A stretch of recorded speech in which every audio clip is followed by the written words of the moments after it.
প্রিয় দর্শক, আজকের এই প্রতিবেদনটা একটা প্রশ্ন দিয়ে শুরু করি। যে দেশ নিজেকে দুনিয়ার সবচেয়ে বড় সামরিক শক্তি বলে দাবি করে, সেই দেশের সেনাবাহিনী হঠাৎ মধ্যপ্রাচ্য থেকে গুটিয়ে নেওয়া হচ্ছে কেন? আর তার চেয়েও বড় প্রশ্ন, এই নিয়ে সরাসরি জিজ্ঞাসা করা হলে আমেরিকার প্রেসিডেন্ট ডোনাল্ড ট্রাম্প উত্তর দিতে অস্বীকার করলেন কেন? আজ ৩রা আগস্ট।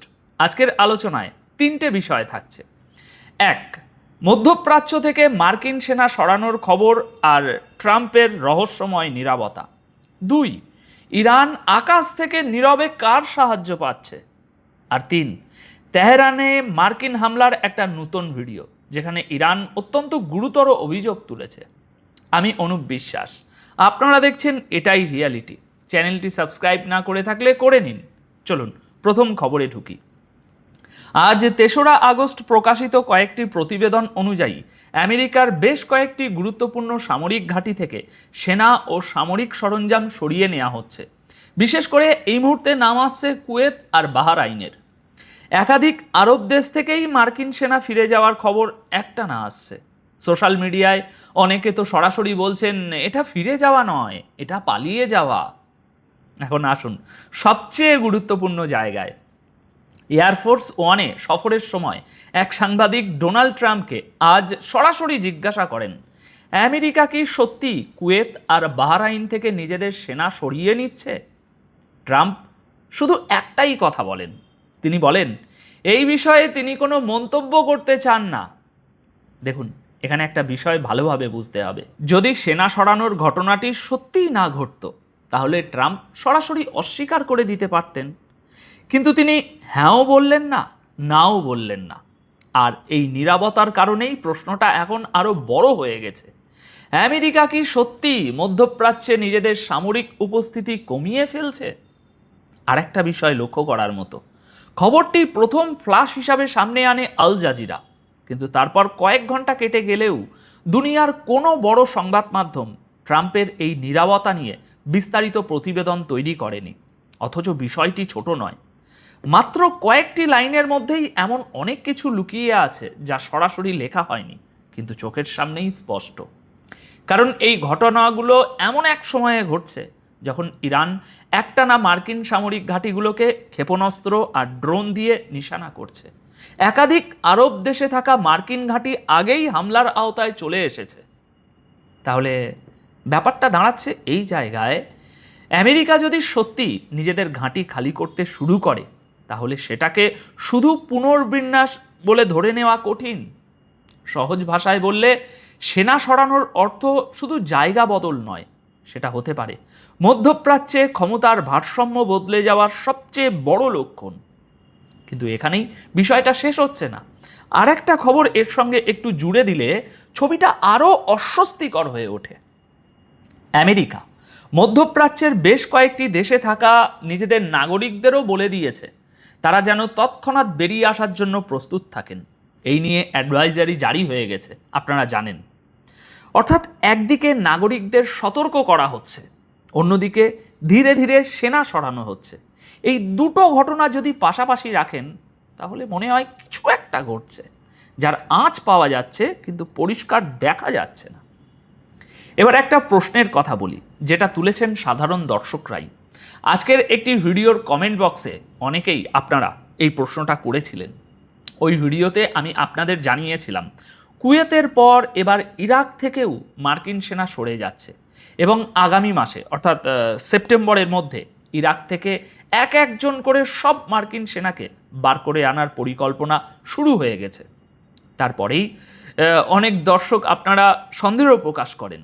আপনাদের প্রশ্ন ছিল, এমনটা নয় তো যে আমেরিকা আগে নিজের সেনা আর নাগরিকদের নিরাপদ জায়গায় সরিয়ে নিচ্ছে আর তারপর ইরানের উপর এমন কোনো ভয়াবহ হামলা চালাবে যার প্রভাব সীমান্ত পেরিয়েও ছড়িয়ে পড়বে? যুক্তিটা আপনারা দিয়েছেন এইভাবে যে ইরাক ইরানের একেবারে পাশের দেশ, বড় কোনো যুদ্ধ বাঁধলে ইরানের উপরে চালানো ভয়ানক হামলার আঁচ সবচেয়ে আগে ইরাকেই পৌঁছাবে। তবে এখানে আমাকে একটা কথা পরিষ্কার করে বলতেই হবে। দেখুন, এটা কোনো নিশ্চিত তথ্য নয়, এটা আপনাদের প্রশ্ন, একটা সম্ভাব্য পরিস্থিতির কল্পনা মাত্র। এর কোনো নিশ্চয়তা নেই। কোনো সরকারি সমর্থনও নেই। আমি বিষয়টি আপনাদের সামনে রাখছি কারণ প্রশ্নটি অনেকের মনেই এসেছে, কিন্তু একে সত্যি বলে ধরে নেওয়া এখনই ঠিক হবে না। তবে একটা বিষয় নিশ্চিত, ডোনাল্ড ট্রাম্প এখনো পর্যন্ত এটাই বলতে রাজি হননি যে মধ্যপ্রাচ্য থেকে মার্কিন সেনা ঠিক কী কারণে সরানো হচ্ছে। আর সেই কারণেই প্রশ্নগুলো নিজের জায়গায় দাঁড়িয়ে আছে। পরিস্থিতি যথেষ্ট গুরুতর। আলোচনা আর চুক্তির নামে যে চেষ্টাগুলো চলছে সেগুলো শেষ পর্যন্ত আবার শুধু নাটক হয়ে থেকে যাবে না তো? কথাটা আমি আজ ৩রা আগস্ট সন্ধ্যায় বলে রাখছি, কাল কি হবে সেটা এখনই বলা মুশকিল। এবার আসি দ্বিতীয় বড় খবরে। এই খবরটি বুঝলে যুদ্ধের ছবিটাই বদলে যেতে পারে। ইরান এই যুদ্ধে আমেরিকাকে যে পরিমাণ ক্ষতি করতে পেরেছে তার পেছনে শুধু ইরান নয়, রাশিয়ার নীরব সাহায্যও থাকতে পারে। অর্থাৎ ট্রাম্পের একজন নীরব প্রতিপক্ষ ভ্লাদিমির পুতিন নিজে সরাসরি মাঠে না নেমেই ইরানের মাধ্যমে আমেরিকার ক্ষতি করে যাচ্ছেন। আজকের একটি নতুন প্রতিবেদনে বলা হয়েছে রাশিয়া ইরানকে এমন গোপন তথ্য সরবরাহ করছে যার সাহায্যে ইরান মার্কিন সেনার গতিবিধির উপর নজর রাখতে পারছে, পাশাপাশি নিজের সামরিক সরঞ্জামকেও আরও ভালোভাবে সুরক্ষিত রাখতে পারছে। প্রতিবেদনে দাবি করা হয়েছে রাশিয়া ইরানকে আকাশ থেকে সাহায্য দিচ্ছে, অর্থাৎ উপগ্রহের মাধ্যমে নজরদারি আর ইলেকট্রনিক গোয়েন্দা তথ্য, যাকে সিগন্যালস ইন্টেলিজেন্স বলা হয়। বিষয়টা একটু সহজ করে বলি, এর মানে হলো শত্রুপক্ষের যোগাযোগ, রেডিও সংকেত আর যন্ত্রপাতির সংকেত ধরে ফেলে বুঝে নেওয়া তারা কোথায় আছে এবং কি করতে যাচ্ছে। বলা হচ্ছে এই গোয়েন্দা তথ্যের সাহায্যেই ইরান মার্কিন সামরিক ঘাঁটি, মার্কিন সেনার জমায়েত এবং তাদের চলাচল আগে থেকেই চিহ্নিত করতে পারছে। আর ঠিক এই কারণেই ইরানের ক্ষেপণাস্ত্র ও ড্রোন হামলা আগের চেয়ে অনেক বেশি কার্যকর হয়ে উঠেছে। এই প্রতিবেদনটিতে আরও বলা হয়েছে রাশিয়ার দেওয়া এই তথ্য ইরানের আকাশ প্রতিরক্ষা ব্যবস্থাকেও শক্তিশালী করছে, যাতে ইরান মার্কিন অস্ত্র আর হামলা আরও ভালো মোকাবিলা করতে পারে। তবে এখানে একটা জরুরি কথা আছে, এই প্রতিবেদনে করা এই দাবিগুলো এখনো পর্যন্ত রাশিয়াও স্বীকার করেনি, ইরানও করেনি। আর এই কারণেই খবরটি সামনে আনতে আমি একটু অপেক্ষা করেছি। ভেবেছিলাম হয়তো কোনো এক পক্ষ অস্বীকার করবে, কিন্তু কেউ কিছু বলেনি। এখন প্রশ্ন হলো এই নীরবতাকে কিভাবে পড়া উচিত? অস্বীকার না করাটাই কি এক ধরনের স্বীকৃতি? এই দাবিগুলো যদি সত্য প্রমাণিত হয় তাহলে এর অর্থ দাঁড়াবে খুব সহজ। আমেরিকা যে যুদ্ধকে শুধু ইরানের বিরুদ্ধে যুদ্ধ ভাবছে তার পিছনে রাশিয়ার নীরব উপস্থিতিও ঠিক ততটাই গুরুত্বপূর্ণ। তাহলে কি আমেরিকার বিরুদ্ধে একটি নতুন মোর্চা খুলে যেতে পারে? এমন একটি মোর্চা যা চোখে দেখা যাবে না, কিন্তু যার অস্তিত্ব থাকবে আর যার পিছনে কাজ করবে রাশিয়ার মস্তিষ্ক। এবার তৃতীয় খবরে আসি। এই খবরটি এই যুদ্ধের সবচেয়ে বেদনাদায়ক মুহূর্তগুলোকে আবার সামনে এনে দিয়েছে। আজ ৩রা আগস্ট সকালে ইরানের সরকারি টেলিভিশন একটি নতুন ভিডিও প্রকাশ করেছে।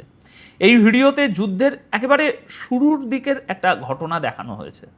ঘটনাটি ২রা মার্চ ২০২৬-এর তেহরানের ফিরদৌসি স্কোয়ারে চালানো মার্কিন হামলার ভয়াবহ মুহূর্ত ধরা পড়েছে সেখানে। ইরানের অভিযোগ, প্রথমে মার্কিন হামলা ফিরদৌসি স্কোয়ারে নিশানা করে, আর এই অভিযোগের সমর্থনে তারা সিসিটিভি ফুটেজ সামনে এনেছে। এরপর যা ঘটেছে বলে দাবি করা হচ্ছে সেটাই সবচেয়ে গুরুতর। প্রথম হামলার মাত্র ৭ মিনিটের মধ্যে ঠিক একই জায়গায় দ্বিতীয় হামলা চালানো হয়। এই ধরনের কৌশলকে ইংরাজিতে বলা হয় ডাবল ট্যাপ। অর্থাৎ প্রথম হামলার পর যখন উদ্ধারকারীরা ঘটনাস্থলে পৌঁছান ঠিক তখনই একই জায়গায় দ্বিতীয়বার আঘাত করা। ইরানের দাবি অনুযায়ী দ্বিতীয় হামলার সময় সেখানে উদ্ধারকারী দল, চিকিৎসাকর্মী এবং সাধারণ মানুষ আহতদের বের করে আনার কাজে ব্যস্ত ছিলেন। ইরান বলছে এই দ্বিতীয় হামলায় কয়েক ডজন ইরানি নাগরিক নিহত হন এবং বিপুল সংখ্যক মানুষ আহত হন। তাহলে এর অর্থ কী সেটা এবার একটু সহজভাবে বোঝা যাক। ইরানের বক্তব্য অনুযায়ী দ্বিতীয় হামলাটি এমন সময়ে চালানো হয়েছিল যখন সেখানে কোনো সামরিক তৎপরতা নয়, বরং উদ্ধার কাজ চলছিল। সেই কারণেই ইরান বলছে আমেরিকা জেনে বুঝে সাধারণ ইরানি নাগরিকদের হত্যা করেছে। তবে এখানে ভারসাম্য বজায় রাখা দরকার। এই ভিডিও কিংবা ইরানের এই অভিযোগ নিয়ে আমেরিকার তরফ থেকে এখনও পর্যন্ত কোনো সরকারি বক্তব্য আসেনি। অর্থাৎ এটি এই মুহূর্তে ইরানের অভিযোগ এবং ইরানের প্রকাশ করা ফুটেজ। আমেরিকার পক্ষ থেকে এর সমর্থন বা খণ্ডন কোনোটাই আসেনি। তবু এই ভিডিও একটি পুরনো প্রশ্নকে আবারও জীবিত করে তুলেছে। এই যুদ্ধে আসল নিশানা আসলে কে ছিল, আর সবচেয়ে বড় মূল্য চোকালো কারা? এবার সব মিলিয়ে ছবিটা এক জায়গায় রাখছি যাতে সম্পূর্ণ ছবিটা আরও পরিষ্কার হয় আপনাদের চোখে। একদিকে আমেরিকা মধ্যপ্রাচ্য থেকে সেনা সরাচ্ছে বলে খবর আসছে, নাগরিকদের প্রস্তুত থাকতে বলা হচ্ছে, আর প্রেসিডেন্ট মুখ খুলতে রাজি নন। অন্যদিকে দাবি উঠছে ইরান একা লড়ছে না, তার পেছনে রাশিয়ার নীরব গোয়েন্দা সহায়তা রয়েছে। এখন সামনে তাহলে কি হতে পারে?